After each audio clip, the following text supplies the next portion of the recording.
mercy, look at how the time goes. And welcome everybody to this episode of the Coming Home Podcast. I am your host, John Allen, and today I'm speaking with Tatiana Wechsler. Hello, young lady.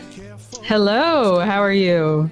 I'm doing well. I'm sweating to death. It's only about 73 degrees here in Norway, but for Norway, that's hot. That's so funny because we're about that today too, and I was thinking, oh, this is great. It's nice and cool. And you guys, that New York weather, I tell you, when it gets hot there, I can remember years ago, I believe I was in Brooklyn, and it was about 95 degrees, and the air was just completely still. I don't know if it's the buildings or whatever that just blocked any kind of a breeze. I'll never forget that. It was horrible. Yes, the summers can be really rough. I think people who don't live here or haven't been here much maybe don't think that because we're in the north, but the summers are intense. Yes. Yeah. You know, I've been looking forward to this conversation with you. You have a fascinating background. Forget about your background. We'll get to that later. Let's talk about your current life and your involvements in the arts. And when I say the arts, I'm talking acting, I'm talking music, I'm talking musicals, that Broadway, New York type of thing. What have you gotten yourself into? What's going on? Well, as with most performers, this has been a really tough time. I had different plans for the summer. I was going to do a show off Broadway, a play, and that can't happen. So I feel like it's gone through stages. I've had stages where I had no desire to do any creative output. I just was trying to get by and take care of myself. But then I got to the point where, I don't know if you can hear. I sure can. York. That sounds like New York. That's New York City, Manhattan. I got to a point where little projects started popping up. So there were certain things from composers I'd work with who said, oh, we're making this music video, or I'm doing this project. Can you do it? And I got asked to do some concerts. So it's been actually really fun lately to have all these different sorts of things to work on. It's tough because none of them are, full-time jobs.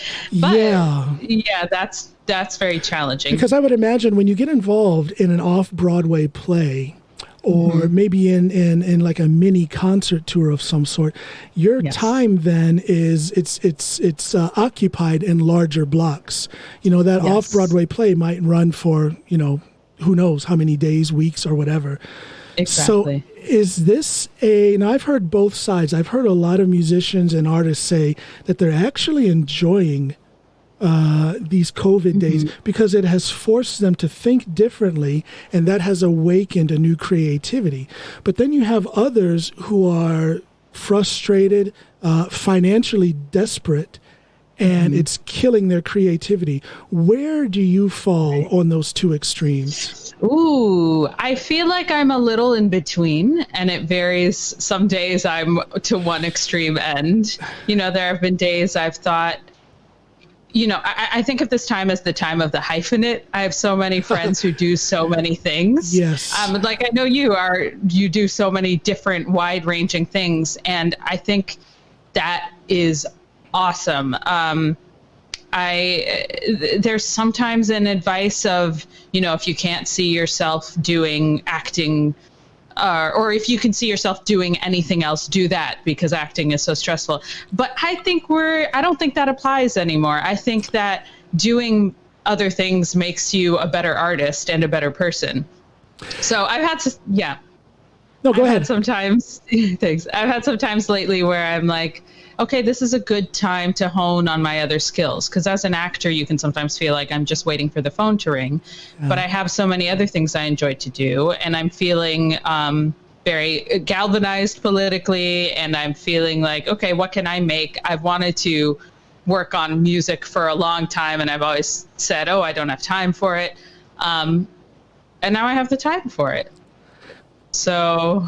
Now, how long, speaking of time, how much time did you have to put into your video concert that you put out, which, by the way, Congratulations. Oh, thank you. I loved it. My wife loved it, and our daughter loved it. It was fascinating. Thank you so much. Such a different way of presenting a musical project.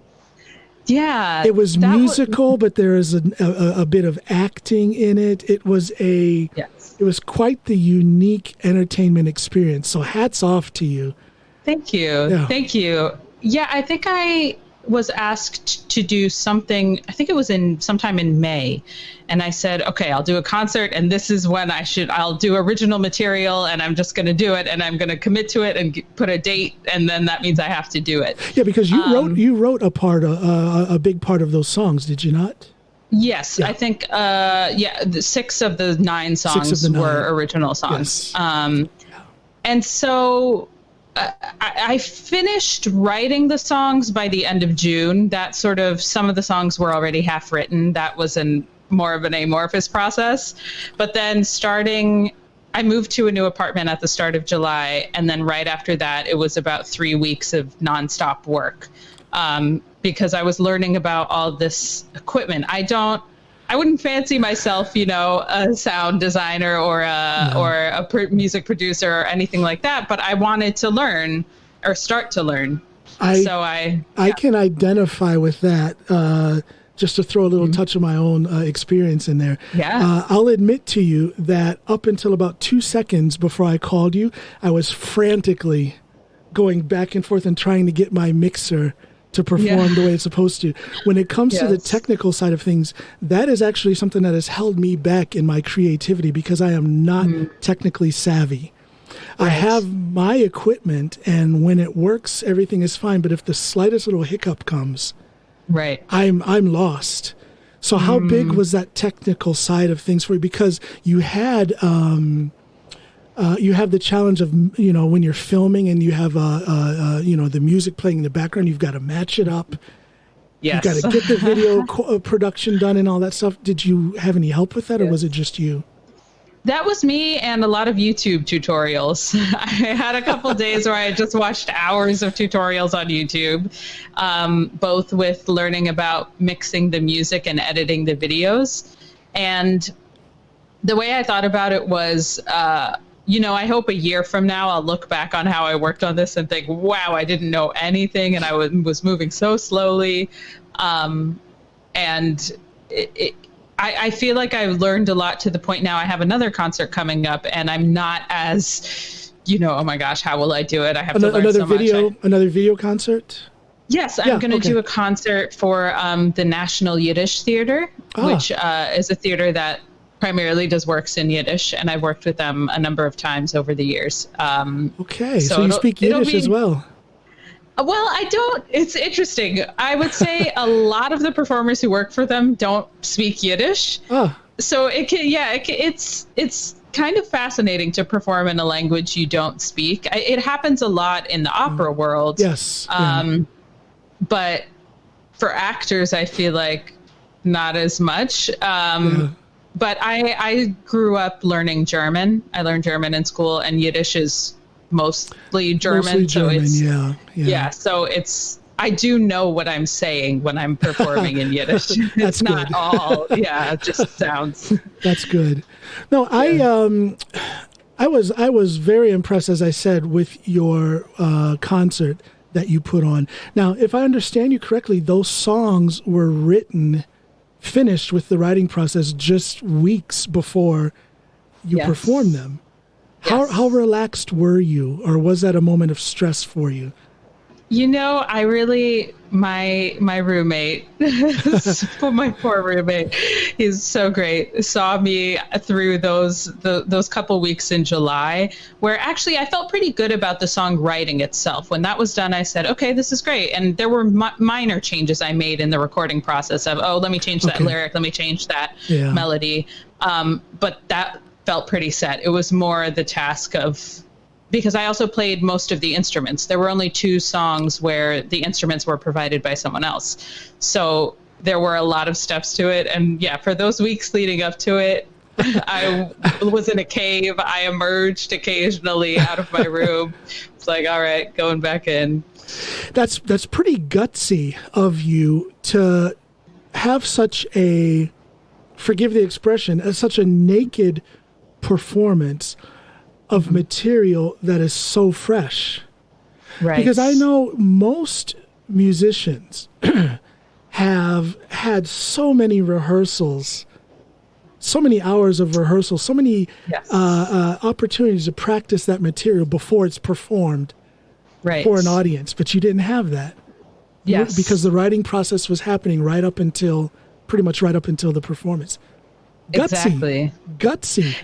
I guess, it's funny. In the moment of doing it, I just said, I think in some ways this time has felt like, why not? The time of why not? And just do something and just try what you want to try, or just say what you want to say. Exactly. And that's an example of what I was talking about, how some artists have taken these new COVID days and found inspiration, and they have stretched out a little bit. They've taken a few forays into new territory, and they've become better for it. Yes. Yeah. And I also think, if you're an artist who is not finding the motivation for that right now, that is okay too. I think, survival and personal well-being and well-being for everyone around you is the most important thing. And I have artist friends who aren't finding the creative output right now. And I think that is okay. Definitely fine. Because eventually we're going to find a new normal. Eventually things are going to flatten out and the whole entertainment apparatus will rise up in a new form. And those of us who have hung in there, those of us who have, maybe rested on our laurels and kind of gathered ourselves, but also those of us who have stretched out and find new territory, we will find our place in that new apparatus of entertainment. I'm sure you will. You're active. Thank you. You're doing what you're doing. Yeah. So you did not have a producer. You did this whole project yourself. No, and something I've always thought about when I've wanted to work on music is, I need a good producer, because I don't know a lot about the technical stuff. And I still fully believe that. I feel like what I did for that concert, and probably what I'll do for the next concert, if that's not quite what I would want to do if I were to release the songs as tracks, I feel like they're right for the concert. But if I were to release an EP or something like that, I would absolutely want to work with a producer. I'm going to dig on you a little bit. I'm going to dig deep into your thought process. Why would you want a producer? Wouldn't that put you in a situation where you lose a certain amount of control over how you express yourself? I think that's possible with some people. I think for me, it's because I have a vision for what I want it to sound like in my head. I orchestrate and, do a lot of that in my head, and I don't play guitar or bass. And so, and I don't know the full range of things you can do with this music software. So I know, I want this sound, I want this effect, but I don't actually know how to execute that. I see. Yeah. So in my head, it would be a cool partnership where I could learn. Maybe one day I'd love to be my own producer. Yeah. But I also love the collaborative process. I do so much theater, and there's so much collaboration, and I know ideas only get better from that. How confident are you as a performer? Because I think, I guess I'm realizing, well, I've known this about myself, but I'm getting hit in the face with it right now at this very moment when you say what you're saying about the collaborative aspect.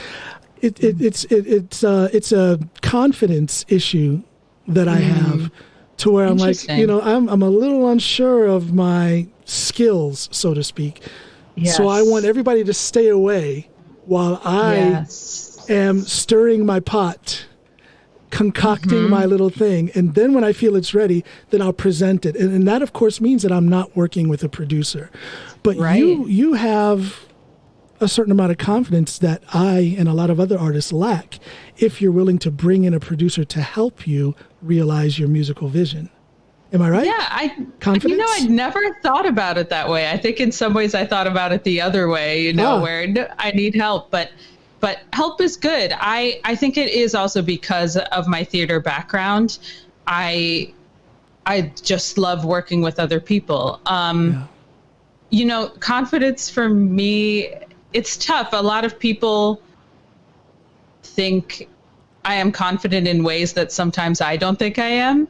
Yeah. I've told friends, I'm nervous before every single performance of anything, whether it's, one song at some concert or like a big show or just a small event. I'm nervous every single time. And it's different for each thing, and it varies, and it's not always a bad thing. But as I get older, I realize certain things really don't matter. And so especially in this time right now, it's been a time of reevaluating what actually matters. Yeah. And a lot of the lack of confidence that I sometimes feel, or I think lots of people feel, is based on what they think people will think of them or their talents or their skills. Yeah. And that's it takes up so much time that could be used for other things. So, well, that's a good way of looking at it. That's a very good way of looking at it. Nobody wants to waste time, especially on something that you hold so dear, which is your art, your creativity. Right.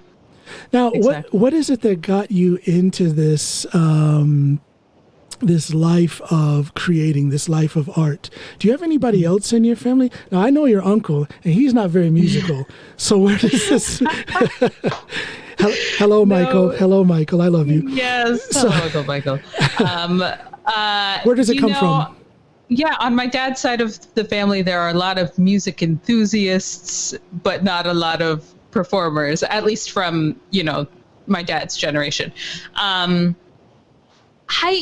I have always known it's what I want to do, and I don't, my house, there was a lot of music and art, and, my dad's like a theater nerd and loves movies and music and all that. And my mom's a very musical person, but not a trained performer. So it just was a good environment for that sort of creative spirit to be born. But, I guess like many passions, I don't really know why I do it, or why I'm drawn to it, but I know that that's what I love to do. That's just what it is. Yeah. Yeah, exactly. Well, I think it's important, or it has a lot to say, that you were in a house that loved music and theater.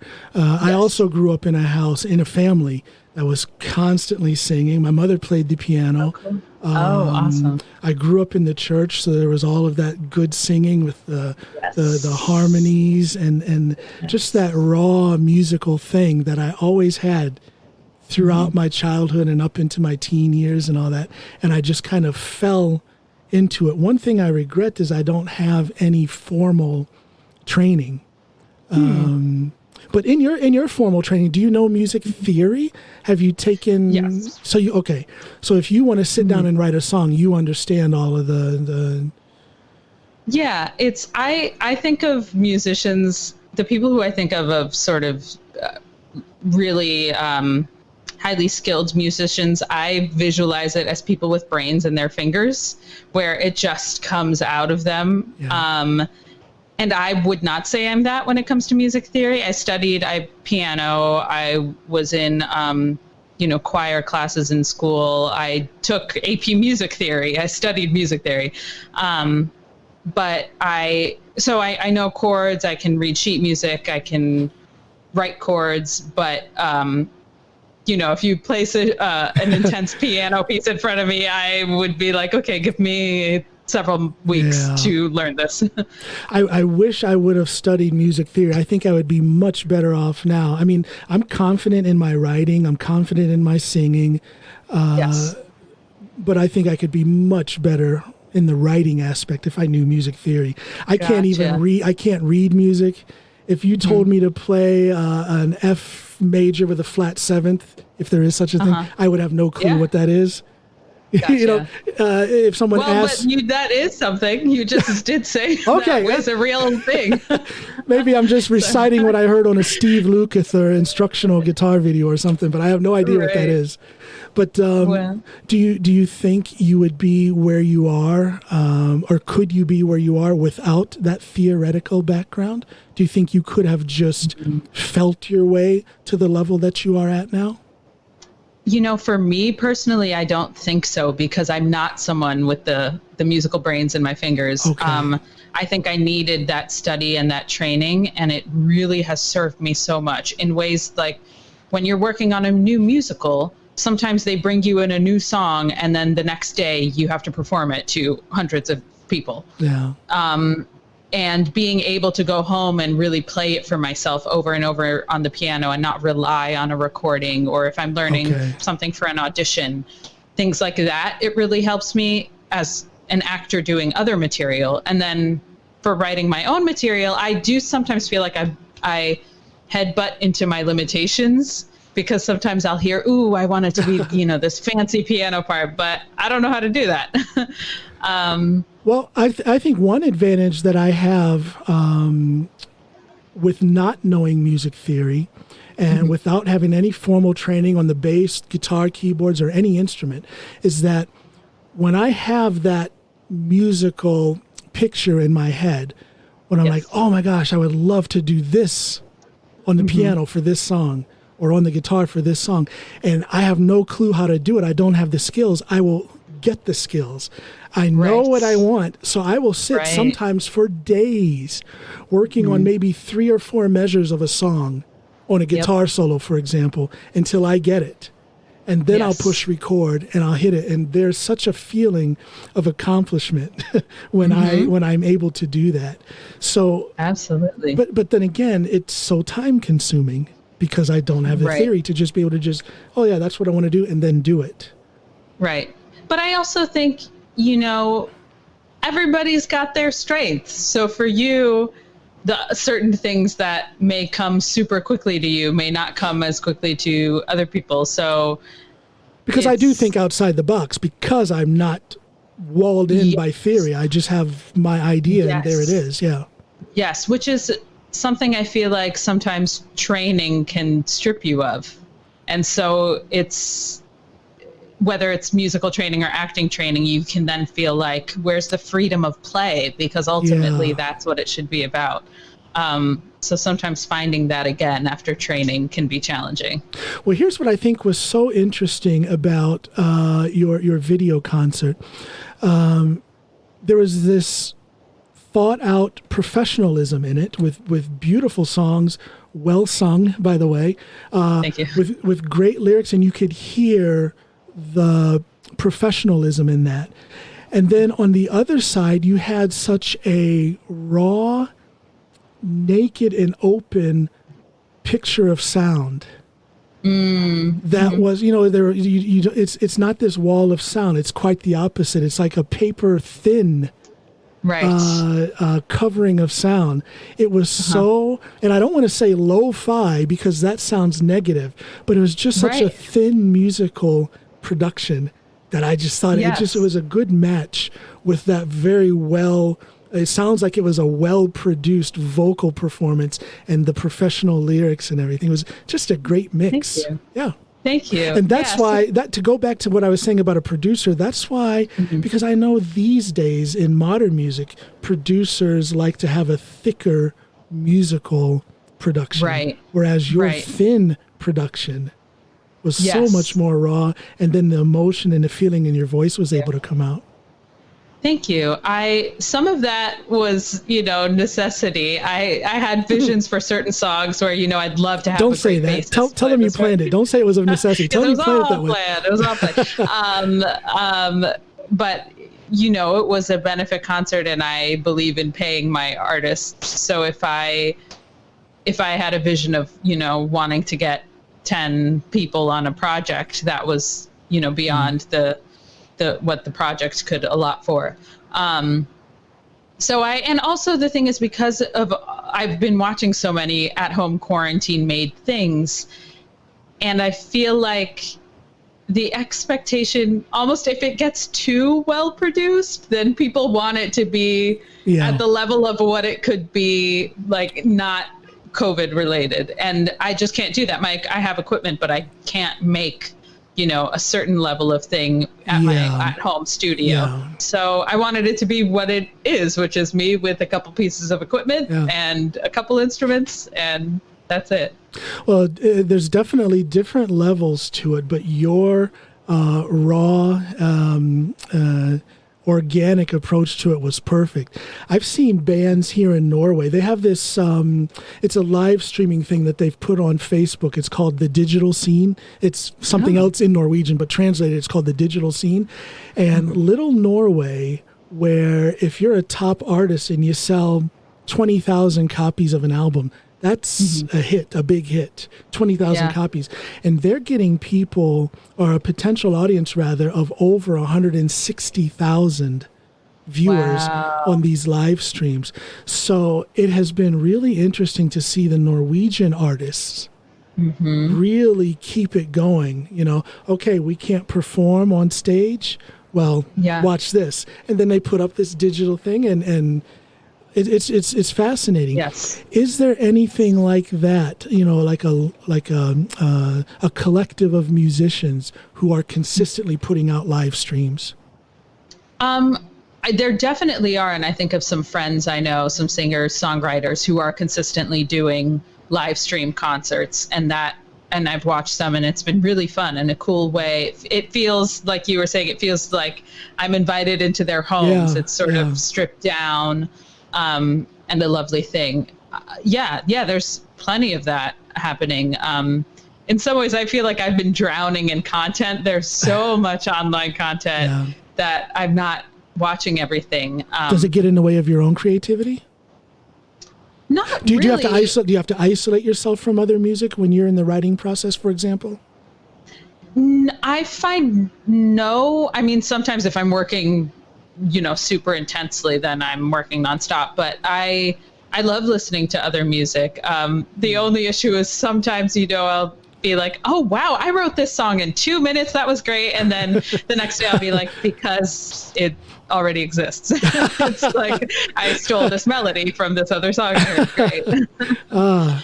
No, I think I'm at an advantage because, and I'm probably going to catch a lot of grief for saying this, but I think Norwegian radio is terrible. It's very... Sorry, Norwegian radio. Well, no, it's very shallow. They don't, you don't hear that broad... there's just not a lot of input. Gotcha.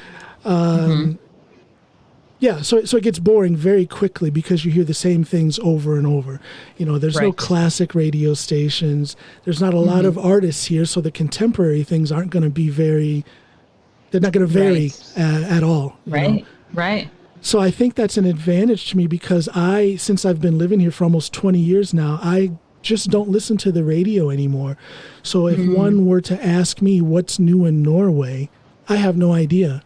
So then I am left to my own creative devices, and there's no distraction. But I would imagine it's easy to be distracted in New York City. Yes. Or inspired. Yes. I think both. I feel like I'm someone who I don't mind things getting into the creative process. Like even as an actor, there are some people, if it's an existing piece of work, they say, oh, I don't want to watch the older versions. Yes. But I like watching everything. And maybe that's just because I started out, I think, as a super fan of everything. So even if it's not from a, work standpoint, just as a fan, someone who wants to know more about the history of the art forms, I feel like, oh, I have to watch this thing. But sometimes, as I narrow into the creative process, if I'm at the end of a song or I'm at about to perform something, I feel like, okay, I don't need to watch this old thing or listen to this other thing. Yeah. Interesting. Yeah. Let me ask you something about acting. What is the most nerve-wracking audition you've ever done? Ooh. That's scary. You're putting yourself out there and you're putting yourself in a situation to either be accepted or rejected. That can be scary. Yes. And I feel like I still have a hard time with a lot of auditions. And really, it can be, yeah, it varies on the project and what I have to do in the audition. But it can feel like you're putting your whole worth at stake, which is important to remember. It's not, because from people I know in the casting process, it's so often not about talent level. It's just, we need this person. This person works better with this person, and so we have to pair them together, or this person fits this costume that already exists. That's happened before. There's so much, and you never know. I've had auditions where I didn't book the role, and then later that casting director brought me in for another project that I did get. So you never know which no is actually a future yes. But yes. No, go ahead. Yeah, I think my most nerve-wracking auditions, I think of a couple for big Broadway shows where I've walked into the room and there are 15 people who don't introduce themselves. And, there are various producers and, I don't know, the important people. And that can feel overwhelming, especially if no one is leading the room. Sometimes no one says anything, so it's awkward, and you just have to be like, hello, I am here. Cool. Oh my goodness. That would just, I'm shy at heart, and I think I would just wither and die if I walked into something like that. Yes, it is important to pump yourself up and relax and remember it's not, it's not the end of the world, no matter what. Are you sure? It's just an audition. I know. Ooh, it can feel like it. Yeah. So you are, you've been off Broadway, you've been on Broadway. Have you done any television? I have not done a lot of TV and film. I've done, I guess my biggest foray is I did a short film. We shot it last year and it was released this year, and it won Best Film at a festival, and it had, congratulations. Thank you. It was a cool, actually it was a fun way to bridge the worlds for me, because I got the gig from someone I'd worked with in a theater production. Okay. Through that connection. But my scene in it was with this actor, Dennis O'Hare, who is very, very talented. Well, he's been in a billion TV shows and movies. And so that was a bit nerve-wracking. Just my first, I'd done some student film stuff, but my first real, on-screen gig with this guy I've watched in a bunch of things. But this was a short film, you said? Yes, it's not currently available to watch. It was available to watch earlier this summer online for free, but right now, the tough thing is they were planning to have it run the festival circuit, but most of that got canceled because of COVID. But we did do some online festival circuit, and it won some things. Oh, cool. Yeah, so I'm hoping to delve more into that, because I watch so much TV. I love TV and film, and there's so much of it right now. So, but are you so into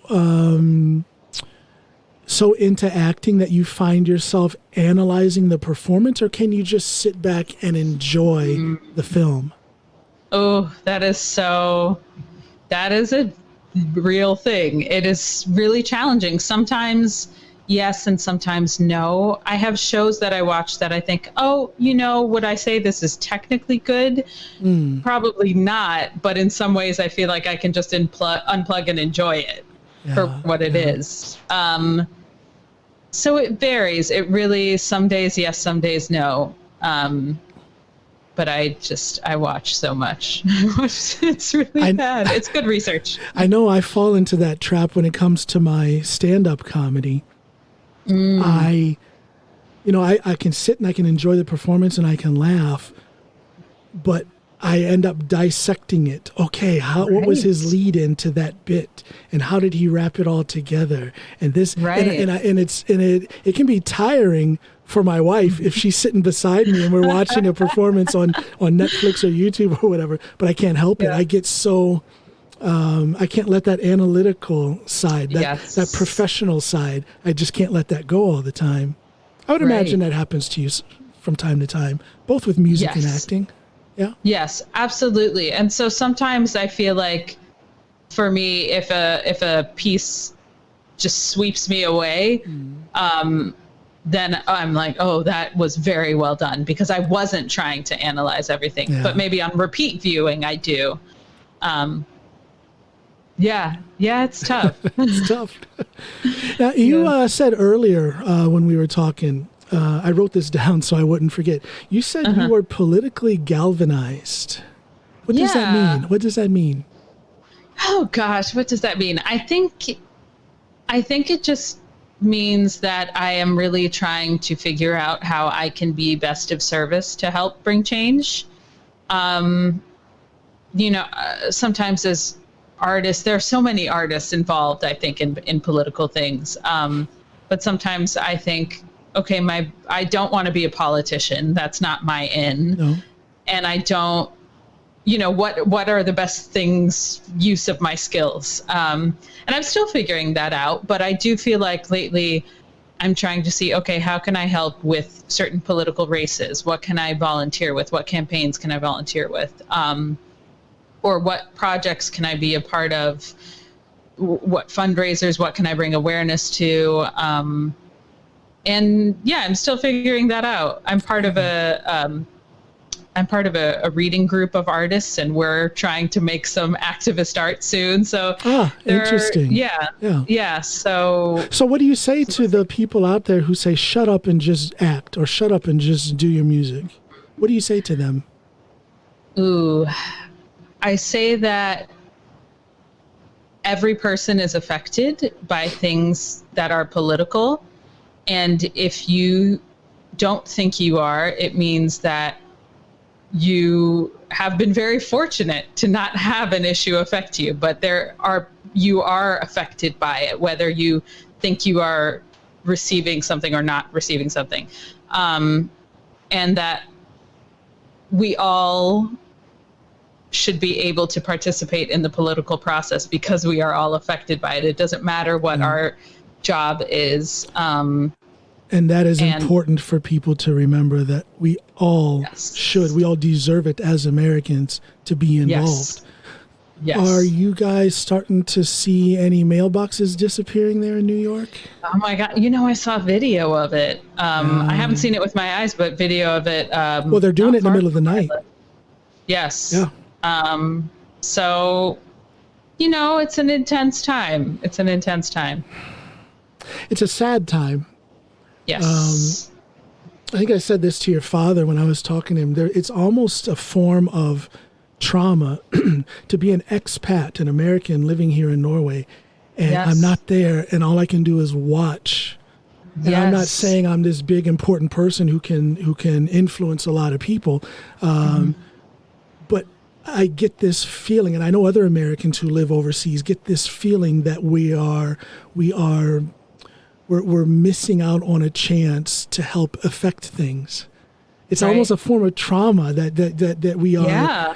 It's a pain. It's something we feel deep in us that we're almost letting our country down by not being there during these days where we need as many people as possible to be involved. Right. Yeah, I think your perspective is a really fascinating one. But it's tough. I feel like take care of yourself, Yeah. Stay where you are. It's fine. Well, yeah, and I'm constantly homesick. Yeah. But I think I lost the desire to move home maybe 10, 12 years ago. And that's just because by that time we had been here so long, we were well established. We had our home, our children and everything. So it just would have been too much to try and move back. And although I have a strong desire to get involved with what's going on back home, I still have no desire to move back, especially now, because I think it's gotten so ugly. And that is something that I struggle, and I know a lot of other American expats struggle with. We love our country and we're homesick, but good God, we do not want to be there while these things are happening right now. It's a weird yin and yang type of thing that I struggle with. Yes. Yeah. Yeah, that makes sense. And I feel like there are there are still things that with your skills from abroad are important, talking to people and spreading awareness, and that you're still doing something to help even from and afar. that's what I've found that I can do. Yes. Talking about it and putting these this isn't a political podcast episode, but I've had some episodes that are quite political. I've had solo rants, where I've said what's on my heart, and it has led to some things happening. Yes. So I do what I can, but it's not making that feeling of helplessness go away, and it's frustrating. It's frustrating. I think what's tricky, and I listened to one of those, I really enjoyed it, where you were just talking about the state of things. Was it the famous episode 28? I believe so. That was the one that kind of went semi-viral and got me on the news here in Norway. Yes. And I think that's really helpful too for folks in other countries to hear your perspective, so they know. Because I'm sure it's easy to, I don't really know how the story is being told. I've seen certain news stories from other countries where what's happening here is being described, but I think that's really good and important to hear from you. From here, it seems like most people here in Norway feel it's gone from this enormous respect for the United States to this enormous pity for the United States. But I think most people are sitting with a feeling that whenever the current administration leaves, whether it's now in November or 4 years after that again, they feel that whenever this current administration is gone, things will pretty much go back to normal. Right. I don't know if that's a naive way of thinking, but that's the way I think. That once this administration is gone, things will rather quickly go back to normal. I think. I hope. Yeah, and I'm hopeful that, as you mentioned earlier, it's a new normal, because so many of the issues we're dealing with now are long-standing, deep-rooted. Yes. But I think we're facing these things now. I think that when you look at the dynamic within these groups that are protesting, it's not just black faces out there talking about civil rights now. It's black, it's white, it's brown, and we never saw that before. During my childhood, during my parents' childhood, it wasn't like that. So that we now see a literal rainbow of faces out there demanding equality. To me, that gives me hope. As crazy as things are right now, I have hope. Simply because of the dynamic within those protesters. Yes. Everybody's out there now. It's not just black people saying, let black people enjoy equality under the law. It's everyone who's saying it now. Right. Yeah. Yeah. And that gives me hope. That gives me hope. Yes. And hope, I think, is important. Important to keep alive. Absolutely. That sounds like a syrupy, sweet little cliche, but it's the truth. Yes. If hope is what gets you up in the morning. Hope is what gets you through the day. Hope is what keeps you looking forward. And you can apply that on an individual basis, or you can apply it to an entire nation. Yes. Yeah. Yeah. Wow. Isn't it nice when we agree? I remember it makes things easy. Well, I remember the episode with your father. Towards the end, and it was a lot of talking about politics and social issues. And he said, "My gosh, John, we agree on everything. Is there anything that we can disagree on?" And I told him, I said, "Well, you think it's okay to live in New York City, so there's one thing." Right. Exactly. I do not like cities. I don't know how you guys can do it. And that's okay. I have learned through trial and error that I am absolutely a city person. Yeah. and I can, I spent 8 months in a small town in Oregon working at the Oregon Shakespeare Festival. Oh, okay. And I loved my time there. It was life-changing, beautiful, met amazing people, but it really made me realize I cannot be in a small town forever. I'm the city life. I guess it's whatever you're used to, and I guess what you're used to is what you have from the beginning. If you started off your formative years in the city, that's pretty much what you're used to. I mean, that's right. Yeah. No, I can't do it. I can go to the city, I can do what I have to do, but I really like getting out again. And I think that's great. I am not mad at people who have realized New York City or other big cities are not for them. I think that's good. Now, what part of the city are you? I live in Washington Heights, which is at the top of Manhattan. Okay. Yeah. Yes, I actually was born here. I was born only a couple blocks from where I live now, which is a fun, because I grew up in Atlanta, so my childhood was down there, but then I made my way back. Yeah. Now, Atlanta is a nice city. If I had to choose a big city to live in, Atlanta would be one of them. Yeah, it does have a lot to offer. It was a great place to grow up, and yeah, it's got a wide variety of things. Well, there in New York City, you have everything you need. I mean, you have the access to it's everything you need within the arts. I mean, that right there is probably the world mecca of all things art. Mm-hmm.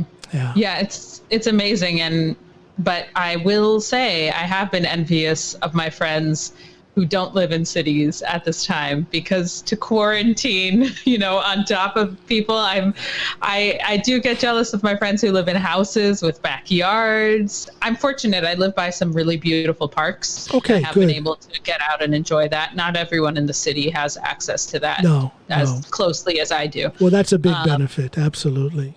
Yes, but sometimes I just think, it would be nice to just be in my own backyard, maskless, out there all day. But that's what you get from living in a city. Yeah, we haven't had to mask up yet, but I do believe the government is going to come down with a strong recommendation for putting masks on, because we're starting to get a few extra, things were pretty low as far as new people getting infected, but it's starting to creep up a little bit now that school is back. Yes. So I wouldn't be surprised if within the next month the schools are shut down. I wouldn't be surprised. Right. Yeah. But we're fine with that. We have good internet here in Norway, and things were going just fine those last few weeks of school last year, with people just doing it online. So remote. That's good. Yeah. Let me ask you this. You have I'll call it a dynamic family tree. Yeah, that's a good way to put it. That's a good way. That's a good way to put it. I have that as well. My wife is the Norwegian for it is samisk. We called it Laplanders. So our children have that mix. I have mixes in my family as well. You are part Jewish, part African. What does that do with your identity? Do you identify as who you are? Just, I'm Tatiana Wechsler, or are you Tatiana Wechsler, the part Jewish, part African? Yeah. Where does that fall in in the scope of your identity? Totally. I think I do identify as all the things I am. I think the context sometimes matters. I think both of my parents are Jewish, actually. So, but I have a lot of family that is and isn't.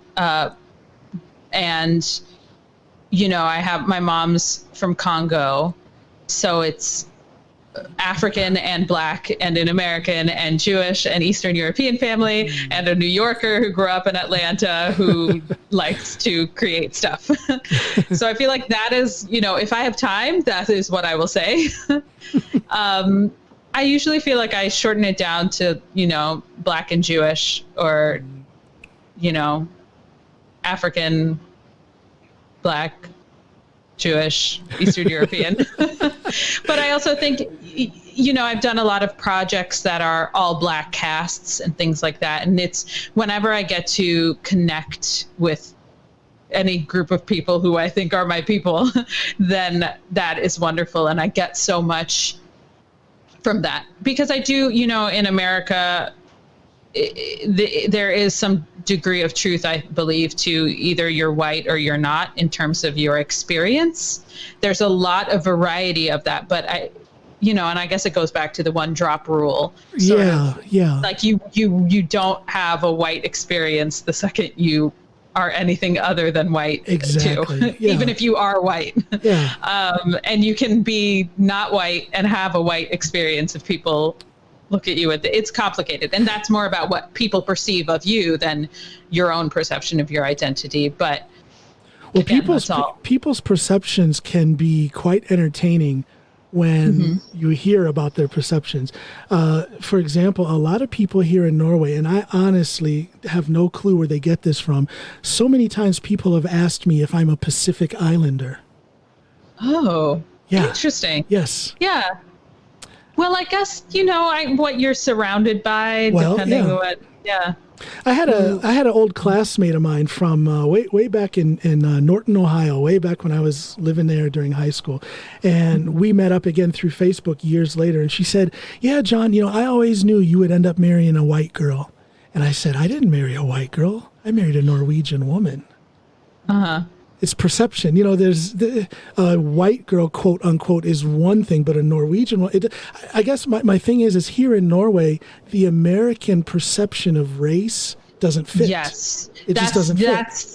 And that's the thing, is it really varies country to country. Yes. And it's tough because sometimes I think, well, you should just honor what you see yourself as. But then I also feel like sometimes you need to honor what the country you're in, because there are structural and systemic issues connected to it directly. Like if you are not perceived as white in another country, but you come to America and you're perceived as white, you will have a different experience, and you have to be aware of that, I think, if you live in America. Yeah. So, and if you live somewhere else, you need to know, I might be treated differently, and it means X, Y, Z here. I guess here in Norway, they don't, I guess they're used to the African immigrants right. And refugees who come here, and those are quote unquote black people to them. Right. So through my family tree, it's mixed up with quite a few things. So I don't look like a classic African. Right. So they don't know what I am. So they just kind of gravitate to this Pacific Islander thing. It's just interesting, and it kind of opened my eyes to the different perceptions that people have. As you said, from country to country, you're going to have a different history, a different set of racial categories, if you will. And it's just very interesting here in Norway, what they consider black is not what we consider black. What they consider African is not what we consider African. It's very different here. Very different. Yes. And I do think there are global truths. Like, I do think anti-blackness is global, anti-colorism, anti-dark-skinned people is global across cultures. Yeah. Like, there are things like that. That's an issue here in Norway. Yeah, absolutely. Yeah, but the intricacies, we've all been either trained, or you could say brainwashed, or who knows, by the country you grew up in, I think. Yeah. And as you grow, you have to learn about context. Sure. Context and oh wow, hold on one second. There's rain coming. There's rain coming in my window here. Hold on. Oh no. Oh my gosh. Oh geez.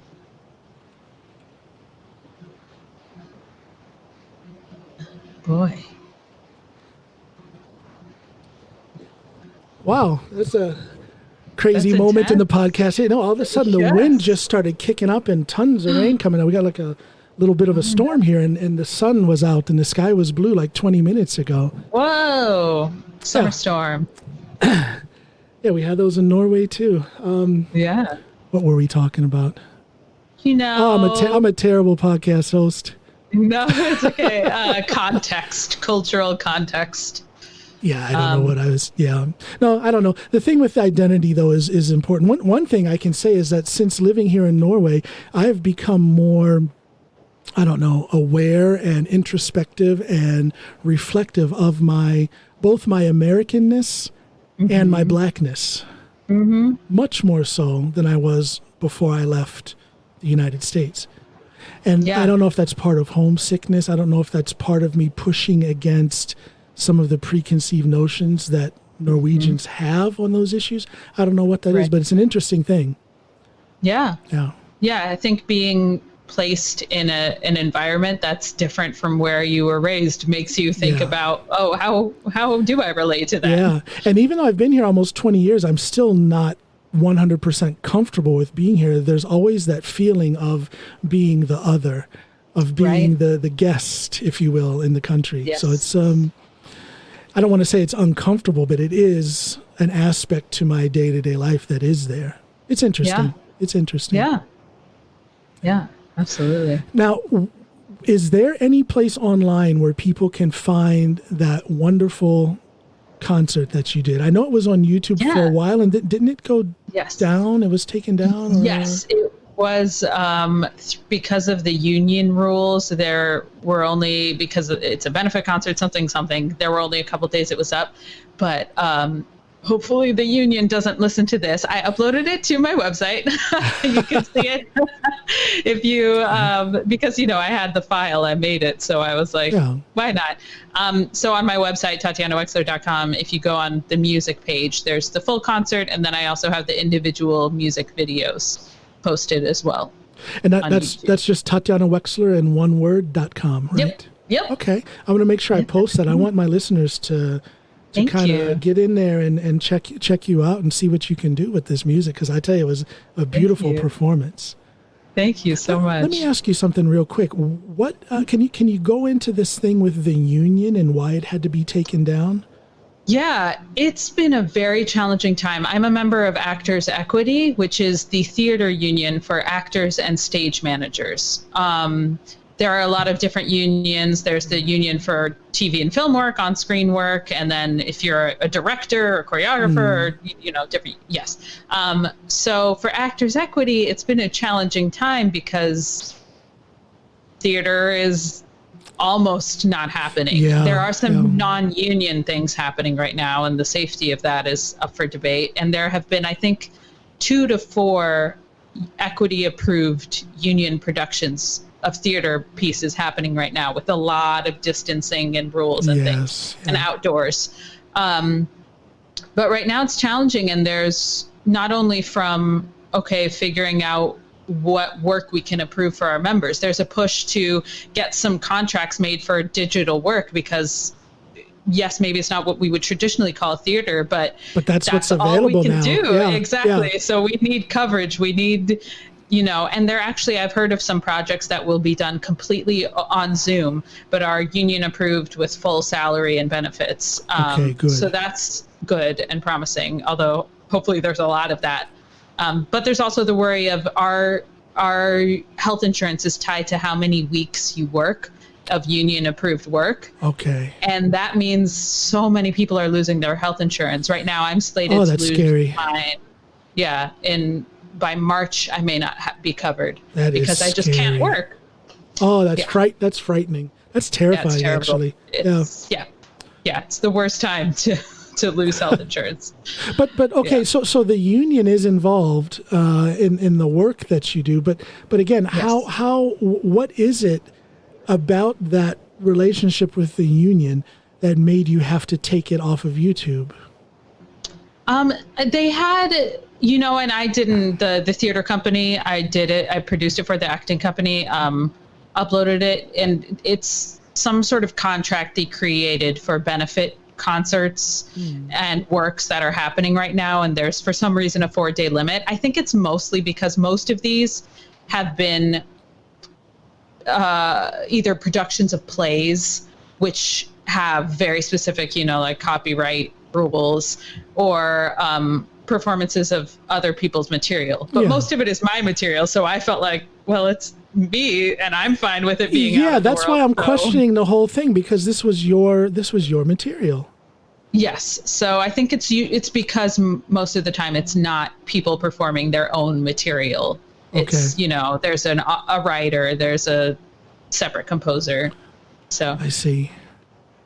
Interesting. I've just got the wheels turning around in my head about what, I don't know. I guess my natural inclination is to fight for you, the owner of that piece of work, to be able to do whatever you want with it. And that's not to say that unions are a bad thing. Quite the opposite. I am very pro-union, but to me, it's just a little bit puzzling why they would.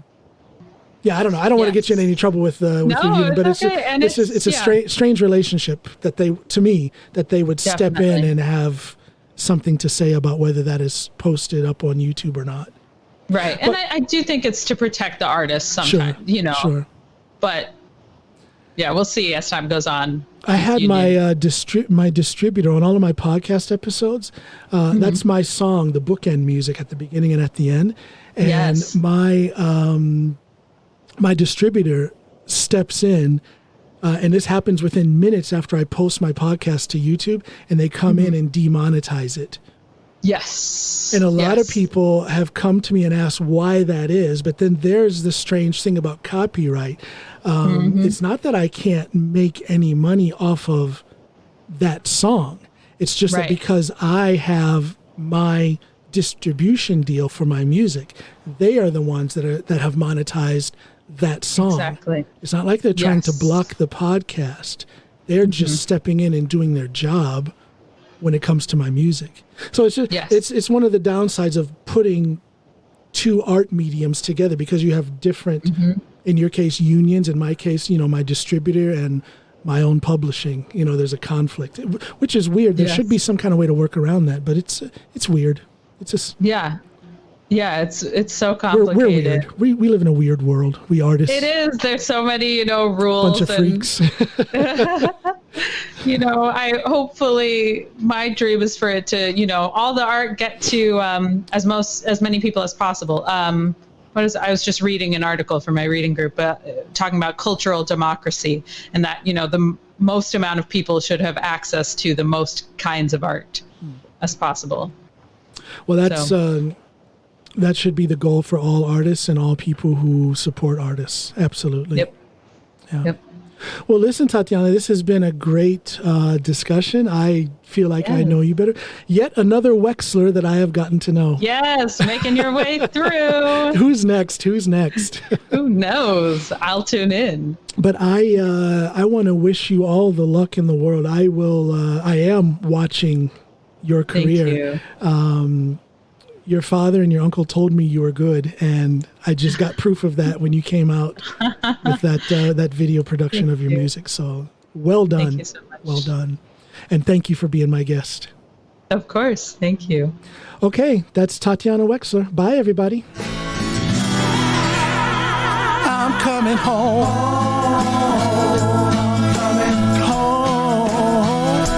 Yes, I am. Yes, I'm coming home. I'm coming home.